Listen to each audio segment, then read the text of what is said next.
اگر آپ بھی سبق آموز ویڈیو دیکھنا چاہتے ہیں تو ہمارے چینل کو ضرور سبسکرائب کریں۔ تو چلیے ویڈیو کو سٹارٹ کرتے ہیں۔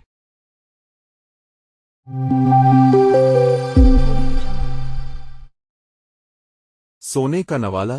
ایک چوہا کسی جنگل میں بھوک کی مصیبت سہتا تھا، لیکن آزادی سے رہتا تھا۔ نہ کسی دشمن کا ڈر اور نہ ہی کسی چیز کا خطرہ۔ ایک دن قصبہ سے چوہے کا ایک مہمان آیا اور جنگل میں 2 روز گزارنے کے بعد اس چوہے سے بولا، تمہاری زندگی قابل افسوس ہے۔ فاقوں مرتے ہو اور روکھی سوکھی کھاتے۔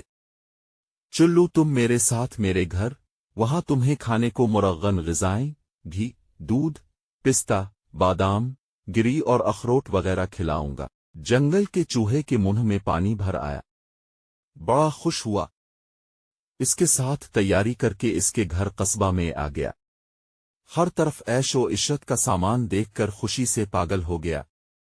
اچھی اچھی چیزوں پر ٹوٹ پڑا اور دل میں کہتا جاتا تھا کہ اب کبھی جنگل میں نہ جاؤں گا، رات دن یہیں رہوں گا اور مزے اڑاؤں گا۔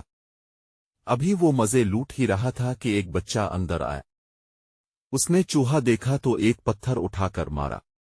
اگر جنگلی چوہا بھاگ کر بل میں نہ گھس جاتا تو اس کا کچومر نکل جاتا۔ تھوڑی دیر کے انتظار کے بعد جنگلی چوہا گری بادام کے مزے کے لیے دوبارہ باہر نکل آیا۔ بڑی احتیاط سے گری بادام کی طرف سرکنا شروع کیا۔ ابھی اس نے گری پر دانت جمائے ہی تھے کہ دوبارہ دروازہ کھلا اور آنے والے نے پھر پتھر پھینکا۔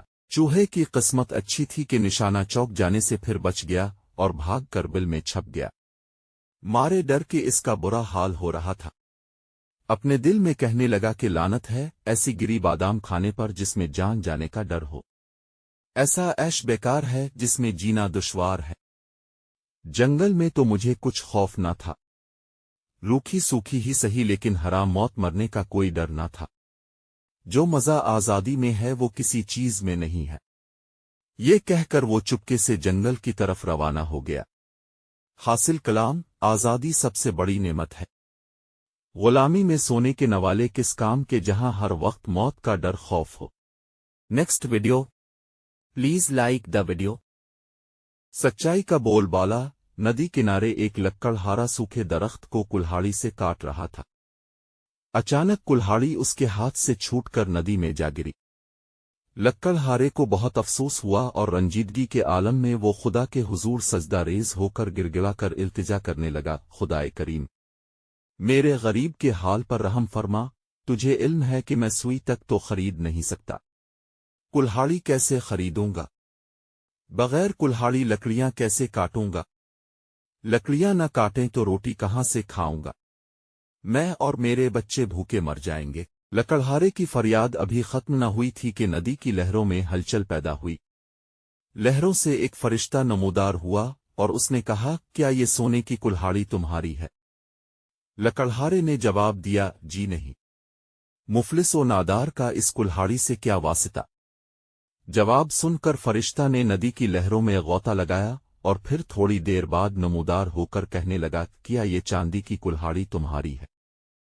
لکڑہارے نے پھر انکار کر دیا۔ فرشتہ پھر ندی میں غائب ہو گیا۔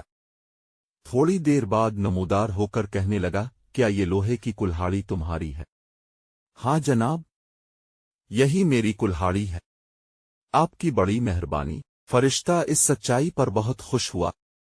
لوہے کی کلہاڑی لکڑہارے کو دیتے ہوئے کہنے لگا، یہ سونے اور چاندی کی دونوں کلہاڑیاں بھی تمہیں سچ بولنے کا انعام دیا جاتا ہے۔ حاصل کلام، ہمیشہ سچ بولنا چاہیے۔ سچائی سے فائدہ ہوتا ہے، چاہے ذرا دیر سے ہو۔